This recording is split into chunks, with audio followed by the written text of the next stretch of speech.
Hello ನನ್ನ ಕುಟುಂಬದವರೇ, ಹೇಗಿದ್ರೆಲ್ಲರೂ?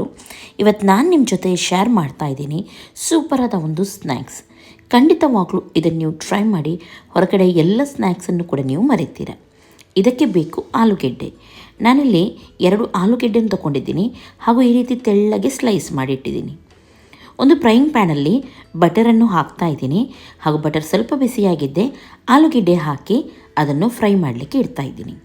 ಇಲ್ಲಿ ಆಲೂಗೆಡ್ಡೆ ಸ್ವಲ್ಪ ಕ್ರಿಸ್ಪಿ ಆಗೋವರೆಗೂ ನಾವು ಬಟರಲ್ಲಿ ಫ್ರೈ ಮಾಡಲಿಕ್ಕುಂಟು. ಹಾಗಾಗಿ ಸ್ವಲ್ಪ ಹೊತ್ತಿದ್ದು ಫ್ರೈ ಆಗಲಿ ಅದೇ ರೀತಿ. ಅಷ್ಟು ತನಕ ಇನ್ನೊಂದು ಸೈಡಲ್ಲಿ ನಾನು ಮೊಟ್ಟೆ ತೊಗೊಳ್ತಾ ಇದ್ದೀನಿ. ನೀವು ಎಷ್ಟು ಕೂಡ ತೊಗೊಳ್ಬೋದು. ನಾನಿಲ್ಲಿ ಒಂದು 6 ಮೊಟ್ಟೆಯನ್ನು ಹಾಕಿದ್ದೀನಿ ಹಾಗೂ ಅದಕ್ಕೆ ಸ್ವಲ್ಪ ರುಚಿಗೆ ತಕ್ಕಷ್ಟು ಉಪ್ಪು ಹಾಗೂ ಚೀಸನ್ನು ಸೇರಿಸ್ತಾ ಇದ್ದೀನಿ.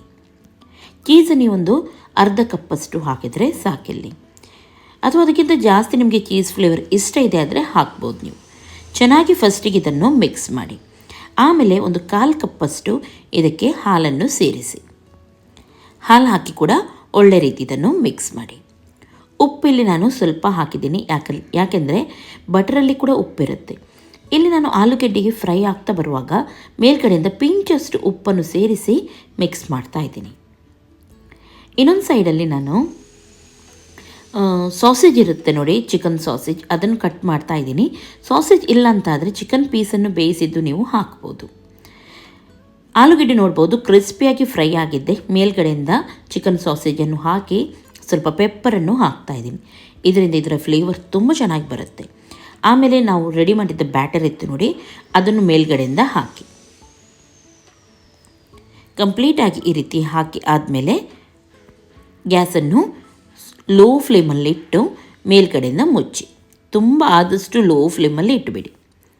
ಒಂದು ಸೈಡ್ ಸ್ವಲ್ಪ ಫ್ರೈ ಆಗಿ ಬರುವಾಗ ಗೊತ್ತಾಗುತ್ತೆ. ಮೇಲ್ಗಡೆಯಿಂದ ನೋಡಿ ಸ್ವಲ್ಪ ಸೈಡಿಂದ ಗಟ್ಟಿ ಆಗ್ತಾ ಬಂದಿದೆ. ಮಧ್ಯದಲ್ಲಿ ಸ್ವಲ್ಪ ಚೀಸಿಯಾಗಿದೆ, ಪರವಾಗಿಲ್ಲ. ಇದನ್ನು ನೀವು ಹೀಗೇ ತಿನ್ಬೋದು ಬೇಕಿದ್ರೆ, ಅಥವಾ ನಿಮಗೆ ಹೀಗೇ ಬೇಡ ಅಂತಾದರೆ ನೀವು ಇದನ್ನು ಟರ್ನ್ ಮಾಡಿ ಇನ್ನೊಂದು ಸೈಡಲ್ಲಿ ಫ್ರೈ ಮಾಡಿ.